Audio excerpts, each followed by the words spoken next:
Գործարար Ալիքի եթերում դուք դիտում կամ լսում եք ռադիո առողջարանը բարև ձեզ, ես Տաթև Նեմարաքելյան։ Այսօր հյուրընկալել եմ Արաբկիր բժշկական կենտրոնի նեֆրոլոգ Տանյա Արամյանին։ Բարի գալու, շնորհակալություն, որ այստեղ եք, վստահ եմ, որ հետաքրքիր զրույց ենք ունենալու։ Բարև ձեզ, շնորհակալություն հրավերի համար։ Ես էլ եմ հուսով, որ կունենանք հետաքրքիր զրույց։ Ամենասկզբում ուզում եմ մեր բոլոր ռադիո լսողների ու ռադիոդիտողների համար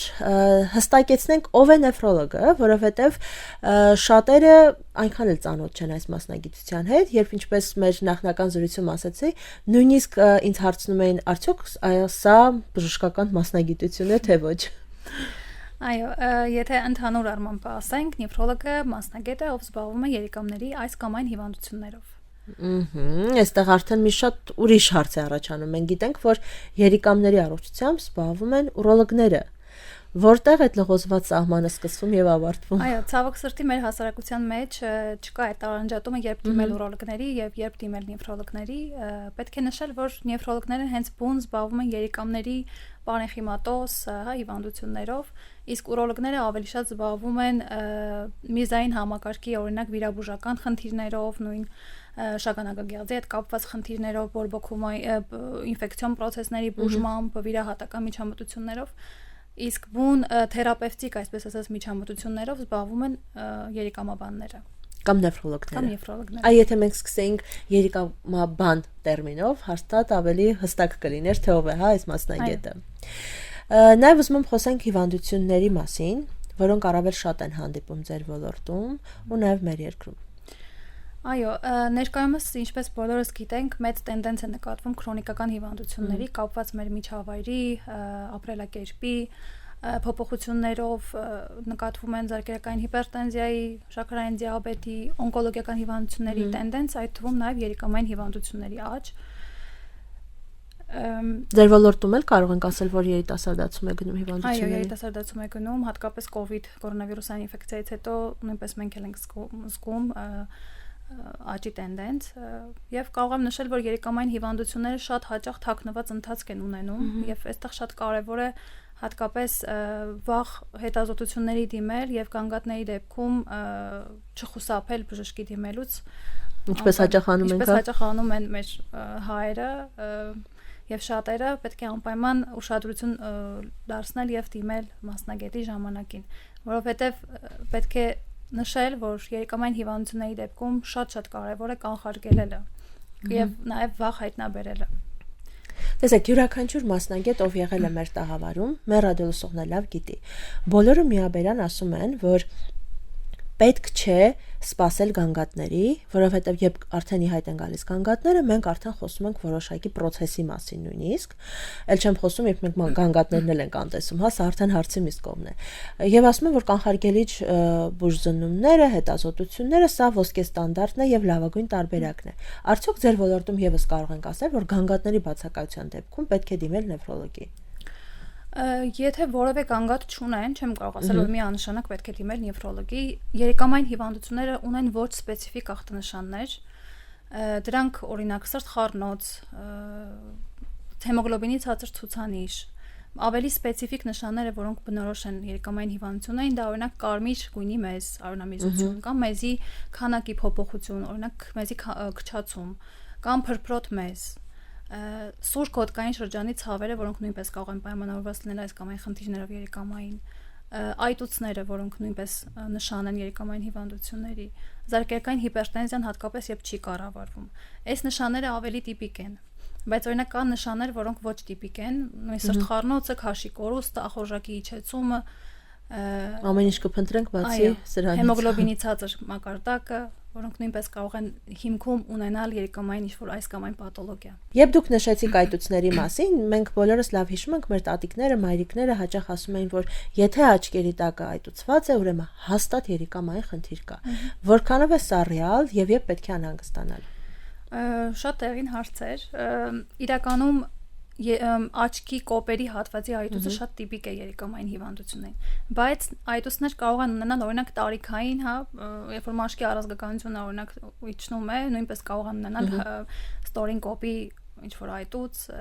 դրա համար անպայման եթե նկատում են ինչ որ փոփոխություն, որպեսզի համոզվենք սա խնդիր է թե չէ, պետք է անպայման մեզի անալիզ հանձնել եւ անցնել որոշակի նեֆրոլոգիական հետազոտություններ։ Մեր հասարակությունը բավական ծայրահեղ է, կամ չեն գնում բժշկի, կամ էլ երբ գնում ենք բժշկի, արդեն մի ամբողջ փաթեթով ենք գնում։ Ինչ տեսակի եւ ինչ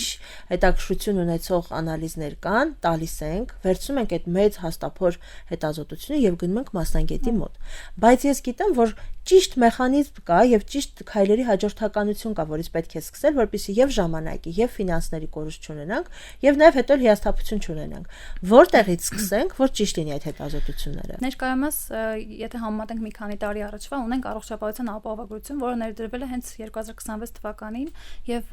մեծ մասը մեր հասարակության ունի առողջապահության ապահովագրություն, որը արդեն իսկ շատ լավ է այն առումով, որ մարդիկ կարող են դիմել հանգիստ եւ հետազոտվել ինչ որ առաջնային անալիզներ օրինակ, նույն մեզի ընդհանուր անալիզ կրեատինին հանձնել, այստեղ շատ կարեւոր է նշել պոլիկլինիկայի բժիշկների, ընտանեկան բժիշկների դերը, նաեւ սրտաբանների դերը, քանի որ հենց առաջնային օղակն է, որ մեզ է ուղարկում պացիենտներ։ Եվ երբ որ տեսնում են ինչ որ խնդիր մեզի կամ գրացինի աճ, անպայման իրենք պետք է ուղեգրեն։ Եթե անհատը ընդգրկված չէ այս թիրախային խմբում եւ ապահովագրություն անցած չէ, այս դեպքում որտեղից պիտի սկսի։ Մենք սիրում ենք, չէ՞, հնարավորինս կարճ օղակներ եւ կարճ քայլերով հնարավորինս արագ հասնել մասնագետին։ Ճիշտ է միանգամից գնալ նեֆրոլոգի մոտ, թե գնալ ամեն դեպքում թերապևտի մոտ, անհրաժեշտության դեպքում կուղորտել։ Կարծում եմ, եթե սպეციფიկ կանգատներ չունի, հստակ պատկերացում չունի ինչի մասին է խոսքը, կարող է ուղղակի դիմել սովորական ընտանեկան բժշկի, հանձնել որոշակի անալիզներ, նույն բազային մեր անալիզները, կլինիկական եւ լաբորատոր եւ կախված դրանից արդեն մասնագետը կուղորտի նեղ մասնագետի։ Շատ լավ, բոլոր դեպքերում դուք էլ ձեր խոսքում նշեցիք, որ լավագույն բուժումը դա կանխարգելումն է, եւ ֆինանսապես, եւ ժամանակային, եւ արդյունավետությամբ, եւ այսպես կարող եմ շարունակել շատ երկար։ Ինչ է պետք կանխարգելելու համար, որտեղից սկսել եւ ինչ անել, որպեսզի հնարավորինս երկար եւ առողջ պահենք մեր երիկամների առողջությունը։ Կանխարգելելու համար երիկամների առողջությունը կարող ենք նշել, ինչպես հիմա խոսվում է, ամենահաճախ հանդիպողը դա ավել քաշն է, որ մենք ունենք, եւ ներկայումս մեծ տենդենց է նկատվում պահպանել մեր նորմալ քաշը, այդ իդեալական քաշ ասվածը, զբաղվել ֆիզիկական ակտիվությամբ, հսկել զարկերակային ճնշումը, անպայման հսկել գլյուկոզայի մակարդակը, շաքարային դիաբետ ունեցողները, հիպերտենզիա ունեցողները, դրանք հենց առաջնային թիրախային խմբերն են, որոնք հետագայում կարող են ունենալ երիկամային խնդիրներ։ Սահմանափակել կերակրի աղի օգտագործումը, որը նույնպես դարի հիվանդություն է, այո, մենք շատ ենք սիրում, պետք է նշել, որ աղը հենց ռիսկի գործոն է զարկերակային հիպերտենզիայի, երիկամային հիվանդությունների առաջացման հարցում։ Նեֆրոտոքսիկ դեղորայքներից խուսափում կարող ենք նշել ոչ ստերոիդային հակաբորբոքային դեղորայքները, այսպես կոչված ժողովրդի մեջ ցավազրկողները, որ ամեն առիթով կարող են օգտագործել ցանկացած տեսակի դեղորայք ցավազրկման։ Անտիբիոտիկների որոշակի խումբ կա, որը նույնպես նեֆրոտոքսիկ է, ռենտգեն կոնտրաստ նյութերը նեֆրոտոքսիկ են, քիմիոթերապիայի որոշակի դեղորայքներ նեֆրոտոքսիկ են։ Նույնիսկ եթե ցուցում կա դա նշանակելու, անպայման պետք է տվյալ մասնագետը քննարկի խորհրդատվություն անցնի նեֆրոլոգի հետ եւ դոզան ճիշտ ընտրվի։ Երբ խոսում ենք ռիսկի գործոններից ու նշում ենք դեղերը, սրանք արդեն հասկանալի է, որ միևնույն է, այստեղ նաեւ կա բժշկի ներկայությունը եւ ցանկացած պարագայում կորեկցիա կենթարկվի։ Բայց ուզում եմ խոսենք ավելի այսպես կենցաղային, հա, հարցերի մասին, օրինակ սնունդը, հեղուկները, բոլոր այն կենսակերպի բաղադրիչ մասերը, որոնք կարող են այս կամ այլ ուղիղ կամ անուղղակի ձևով բերել երիկամային հիվանդությունների։ Ինչ ուտել, ինչ խմել կամ հակառակը, ինչ չուտել, ինչ չխմել։ Դե նույն սննդակարգը նույնն է, ինչ որ բոլոր հիվանդությունների ժամանակ երբ կամ առհասարակ բոլոր մարդկանց շրջանում, երբ ասում ենք առողջ ապրելակերպ, այսինքն փորձել չուտել fast food, գազավորված ըմպելիքներ շատ չօգտագործել, որոնք ճարպակալման ռիսկն են մեծացնում, ինչքան շատ ջուր օգտագործենք, այնքան մեր մեզը կլինի ավելի նոսր եւ ավելի մենք կանխարգելենք քարերի առաջացումը։ Ուրախությամբ պետք է փաստենք, որ բժշկությունը չի դոփում տեղում եւ անընդհատ զարգանում է, նույնիսկ կարող եմ վստահությամբ նշել, որ գիտության ամենաարագ զարգացող ճյուղն է սա։ Միևնույն ժամանակ նաեւ ելի ուրախությամբ պետք է արձանագրենք, որ մեր հայ մասնագետները հնարավորինս փորձ փորձում են եւ ստացվում է հասնել միջազգային ստանդարտների, ու մենք ունենք նաեւ այնպիսի մասնագետներ, որոնք կարող են հավասարի հետ կանգնել միջազգային ճանաչում եւ նաեւ սեր ու հարգանք վայելող մասնագետների կողքին։ Բայց միայն լավ մասնագետ ունենալը քիչ է արդյունավետ աշխատանքի համար, որովհետեւ այստեղ նաեւ դեղորայք է պետք, նաեւ գործիքներ են պետք եւ այլն։ Ոլորտն ամբողջությամբ ուզում դիտարկենք Եվ որքանով է այսօր Հայաստանում մեր երկրում գործող նեֆրոլոգիան պատրաստ մարտահրավերներին եւ ինչպիսի նոր մեթոդների մասին կարող ենք խոսել։ Շնորհակալություն։ Նեֆրոլոգիան ինչպես բոլոր բժշկության այլ ճյուղերը նույնպես մեծ աճի տենդենց է նկատում։ Այժմ մենք ունենք նորարարական դեղորայքային փորձարկումներ, որոնք մի մասը ավարտվել են, մի մասը չեն ավարտվել ամբողջ աշխարհում։ Ունենք խնդիր այն առումով, որ որոշակի դեղորայքներ դեռևս պացիենտի բուժառուի վրա են, այսինքն իրենք պետք է վճարեն, սա կարծում եմ առողջապահական համակարգի հետ կապված խնդիր է, որ կա ինչ-որ ժամանակ, որ մենք չունենանք այդ թիրախային դեղորայքի կարիքը, որ բուժառուն գնի, այլ պետությունը տրամադրի։ Կարող եմ նշել, որ եթե համեմատենք 10 տարի առաջվա եւ հիմիկվա ներկայիս տվյալների հետ, ավելի շատ ենք անում դեղորայքներ, որոնք նախկինում չենք անում եւ ավելի միջազգային ստանդարտներին մոտ բուժում ենք ապահովում մեր պացիենտների համար։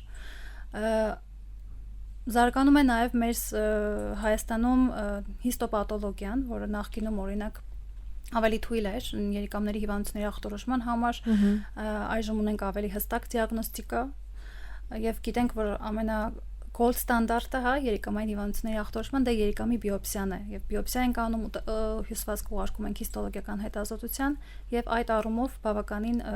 աճի տենդենց է նկատվում Եվ նաև կարող եմ նշել երիտասարդ բժիշկների, որ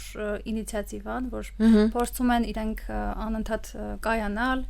վերապատրաստվել արտերկրում եւ դրսի փորձը բերել եւ ներդնել, փորձելով զարգացնել նեֆրոլոգիան։ Բոլոր ոլորտներում կարող ենք նկատել, որ իսկապես երիտասարդ մասնագետները բավականին պատրաստակամ են եւ իրենք անընդհատ նոր մեթոդներին ուզում են ծանոթանալ, լավ է նաեւ հիմա կարող են on-line տարբերակով որոշակի վերապատրաստումներ անցնել, սեմինարների, կոնֆերանսների մասնակցել, ինչը միանշանակ շահեկան է լինելու բուժառուների համար, որովհետեւ ինչքան շատ բան գիտի բժիշկը, այնքան շատ շահեկան դիրքում է լինում բուժառուն, այստեղ կարող ենք արձանագրել եւ ասել, որ այո, կա այս փաստը։ Որպես պրակտիկ մասնագետ, ուզում եմ նաև նշեք, որքանով են տարածված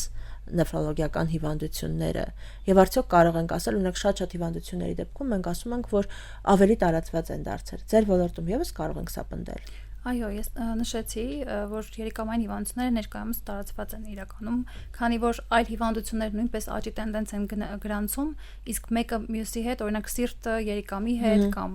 օրինակ օնկոպաթոլոգիաները երիկամների հետ իրենք կապակցված են շաքարային դիաբետը երիկամների հետ, հետեւաբար երիկամային հիվանդությունների տենդենսել է նկատվում, բուն գլոմերուլյար պաթոլոգիաների, այսպես կոչված գլոմերուլոնեֆրիտների մեծ տենդենս է նկատվում։ Այո, ընդհանուր առմամբ մենք նվագախումբ է, չէ՞, մեր օրգանիզմը եւ եթե մեկը տուժում է, մյուսներն էլ ուզեն չուզեն, այո, անմասն չեն մնում։ Կապված են միմյանց հետ։ Տարածված կարծիք կա, որ եթե ախտորոշվել է երիկամային որոշակի խնդիր, կարևոր չէ թե ինչ խնդիր, սա ամբողջ կյանքի համար է եւ մեծամասամբ երիկամային հիվանդությունները կոպիտ է հնչում, բայց շատերը այսպես էլ կարծում են, որ դատավճիռ են ամբողջ կյանքի համար։ Որքանով է սա ռեալ։ Այո, կա դրա մեջ ճշմարտություն, որտեղ երիկամային հիվանդությունների մեծ մասը դրանք քրոնիկ են։ Երբ որ հայտնաբերվում է հիվանդությունը, ինքը շարունակվում է դեպի քրոնիկ երիկամային անբավարարություն, բայց կախված թե դու ինչպես կհսկես, արդեն եւ երբ կգնաս բժշկի, այդ տևողությունը կարող է երկարել, բայց ներկայումս մենք դա դատավճիռ չի, միանգամից նշենք, որտեղ երբ մարդը ունի երիկամային անբավարարություն, կա նաեւ հաջորդ քայլը հեմոդիալիզ, երիկամի փոխպատվաստում եւ նաեւ փոխպատվաստումից հետո մարդիկ ունենում են նույն կյանքի որակ ինչ որ փոխպատվաստումից առաջ մինչև փոխպատվաստումը։ Ես ուզում եմ այսպես լուսավոր եւ լավատեսական ավարտ ունենանք հաղորդման եւ եթե սխալվում եմ կխնդրեմ ինձ ուղեք, որ բոլոր դեպքերում մենք ունենք լուծումներ, պարզապես թե այդ լուծումանը մենք կհասնենք 1 շաբաթում, 1 ամսում, թե 1 տարում, սա էլի կախված է նաեւ պացիենտից, թե ինքը երբ կհայտնվի բժշկի մոտ, բայց բոլոր դեպքերում միևնույն է մենք կարող ենք օգնել։ Այո, ես ուզում եմ ասել մեր բուժառուներին, որ ոչ մի դեպքում պետք չի հուսահատվել, որտեղ միշտ էլ հարցի լուծումը կա։ Կարող է այդ հարցի լուծումը տևի, չգիտեմ, մի տարի կամ 2 տարի, կախված ինչ փուլերով կանցնենք, բայց միշտ հարցի լուծումը կա, որտեղ հիմա գիտությունը զարգանում է, բժշկությունը զարգանում է, նորանոր մեթոդներ են հայտնաբերվում, ինչպես նշեցի, երիկամի փոխպատվաստումը դա մի այլ լավ տարբերակ է այսպես կոչված նոր կյանքի որակ ապահովելու եւ պետք չի խուսափել բժշկի դիմելուց, պետք է ընդհանուր առմամբ հասկանալ խնդիրը եւ փորձել լուծել այդ խնդիրը։ Շատ լավ, եւ ամփոփելով ուզում եմ խնդրել ձեր հորդորը, խոսքը, խորհուրդը, գուցե նաեւ բոլոր նրանց, ովքեր այս պահին դիտում կամ լսում են մեզ։ Իմ խորհուրդը, ինչպես նշեցի, պահպանեք առողջ ապրելակերպ, խուսափեք ավելորդ քաշից, եթե ունեք ավելորդ քաշ, նվազեցրեք ձեր ավելորդ քաշը, հսկեք ձեր զարգացական ճնշումը, պարբերաբար այցելեք տարեկան գոնե 1 անգամ անցեք հետազոտություններ եւ խնդիրների դեպքում մի խուսափեք նեֆրոլոգի դիմելուց, դիմեք, ստացեք ձեր հարցերի պատասխանները եւ եղեք տեղեկացված։ Մի վախեցեք մեզնից, հա։ Այո։ Շատ լավ, շնորհակալ եմ շատ։ Սիրելի ռադիոլսողներ, հիշեցնեմ եւս մեկ անգամ, որ զրուցակիցս Արաբկիր բժշկական կենտրոնի նեֆրոլոգ Տանյա Արամյանն էր։ Շնորհակալություն մեզ հետ եք, ցտեսություն։